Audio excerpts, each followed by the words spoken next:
Martin, it's Rob Dorset from Sky Sports News. Nice to see you.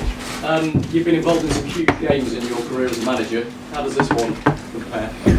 Well, it compares very favourably with a lot of big matches that I've been involved in, as you mentioned.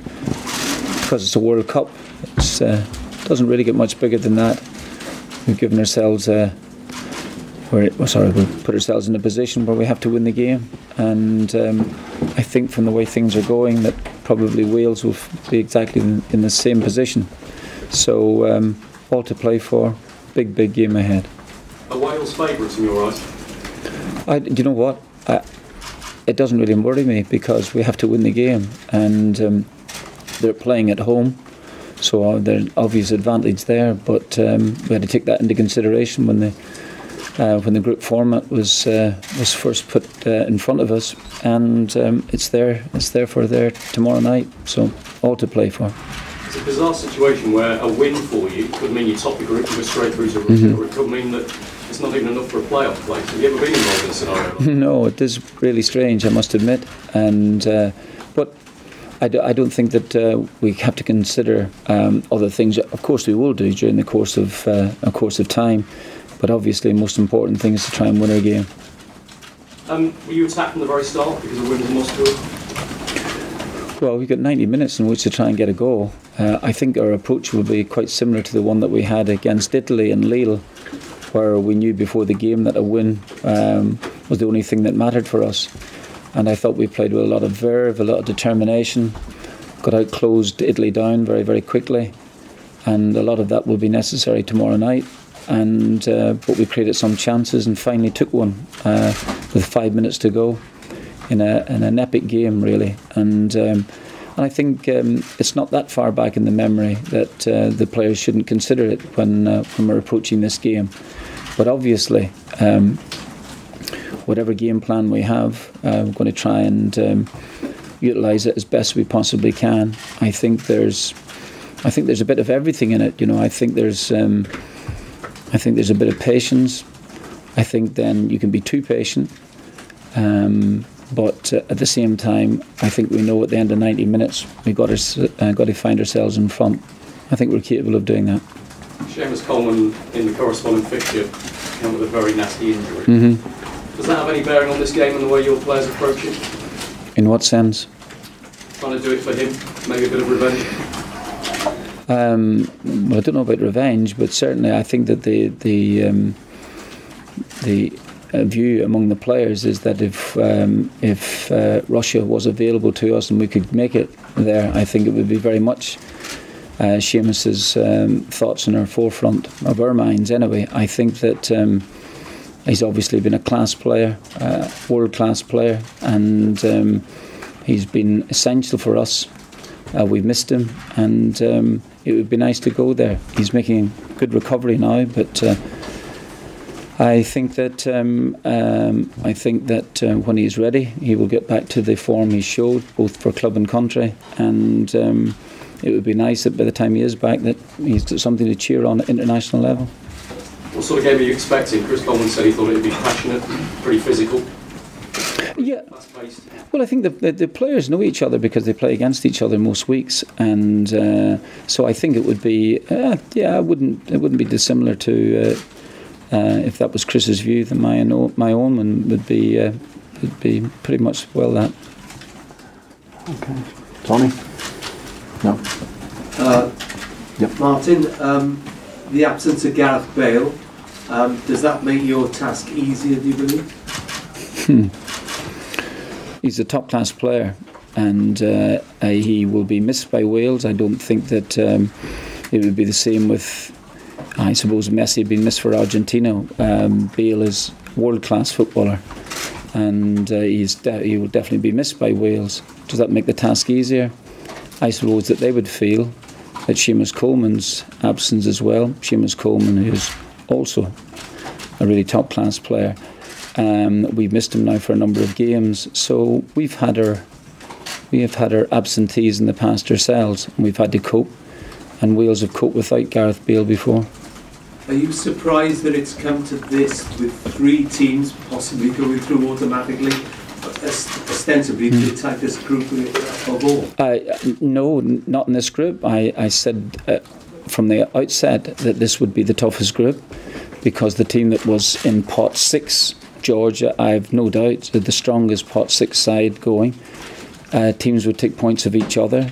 So, and in essence, that's the way that Rob has just mentioned, the very fact that coming into the final game, that 3 teams can win the group, and we can win the group, and we could maybe not even go through. So it's that tight, and the reason being is because it's so tight, the team that would finish second in the group would have maybe obviously less points maybe than other groups. But that's the nature of the business. We knew that at the start. Last one for me. Could you see Georgia doing both teams a favour in Belgrade tomorrow? Well, I think that's tough in Belgrade, I must admit. You know, it means they have to win the game. But Serbia's loss against Austria would put them under a little bit of pressure. There's no question about that. But I think that would be tough ask for Georgia to win there. Martin, you've had big wins over Germany and Italy in the last couple of years. Have you sensed a similar kind of atmosphere within the camp this week? Very much so. Yeah, the players are. I think the Friday night became a big game for us because we had to win that game to make this game really worthwhile for us. And after that, I think that it's exactly that feeling. You know, the big nights that we've had in the past and in the recent past. I think that, again, as I mentioned earlier, fresh in the memory, so the players are ready for it. Martin, just based on looking at the game itself, and in terms of the final third of the game, it's a good chance that the game will be decided in that period. Twice the team have been unable to score against 10 men for the last 25 odd minutes, so is composure in the final third really high on your mind in that sense, having the right players on the pitch for the end of the game? Well, first of all, I don't think that we'd be the only side that would have gone maybe didn't score 11 v 10 with about 20 minutes to go or whatever it was. I'm not so sure what moment the Serbian player was sent off. Personally speaking, I wish he had stayed on and allowed Murphy to go through and goal. He probably would have scored.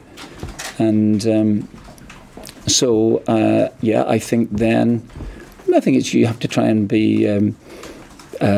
utilise the extra player if you can. That's when you maybe have a little bit of width.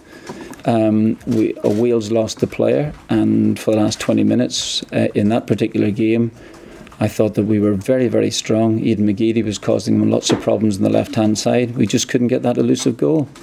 And so if the game is to be decided in the final third, or the last third of the game, which it well could be, as you say, I think then it's a case of throwing absolutely everything at it, but trying to use your head at the same time. Darren, is tomorrow a game where you have to play the occasion, or is it one more for cool heads? Definitely cool heads. Obviously, everyone knows what's at stake. Obviously, you want to stay in the game as long as possible. As the manager said, you don't want to try to go out and win the game in the first 10 minutes. The longer we stay in the game, the better it is. So definitely a night for cool heads and to play the game, not the occasion. Okay. It's a difference with Lille essentially that you have two teams with exactly the same kind of scenario, like whereas obviously Italy made a lot of changes and didn't need the points to go through. Does that make it a tougher task because it wasn't safe for a while?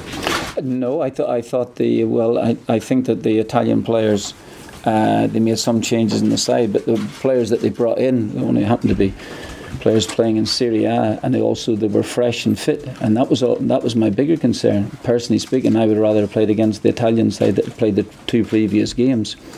So the other players who've got a point to prove, they're in a squad of 23, in Italy's squad of 23, so that means they must be reasonably useful. And no, I would rather have played against the side that had played the previous 2 games. But I thought the point you were going to make was that both sides have to win the game, and at some stage or another, whether it be after 15 minutes, 20 minutes, 25 minutes, whatever the case may be, they'll have to go for it. And the game, I assume, I predict, will be wide open in the second half.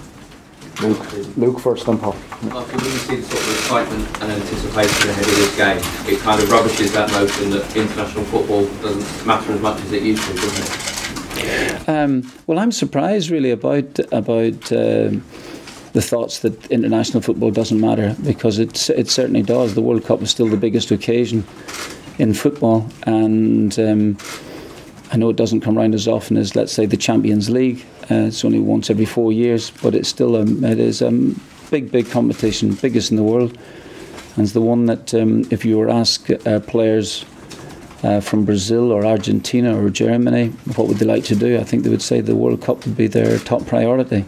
So I am surprised about the bit of negativity flying around about the World Cup, but I don't think it's lost its lustre at all. Paul. With James coming back and Robbie coming back and a lot of players playing very well on Friday night, you were saying you also have decisions to take. When you're picking your team for tomorrow night review, pick a team that in a scenario that you're chasing the game, you can bring players in when they're selecting your team to start that you make changes later on. I think you have to take all of those things into consideration. I agree with you. I think that's the point. I think that you talk about some players, as Philip has mentioned, about being over 30 years of age, who've played a lot of a little bit of a little break, I must admit, at championship level just recently, as in the case of Murphy. I think you have to look at some of our players. We will be freshened up by the addition of James and Robbie. That would be a help. But yeah, I think you take all of those things into consideration about players coming on and being able to make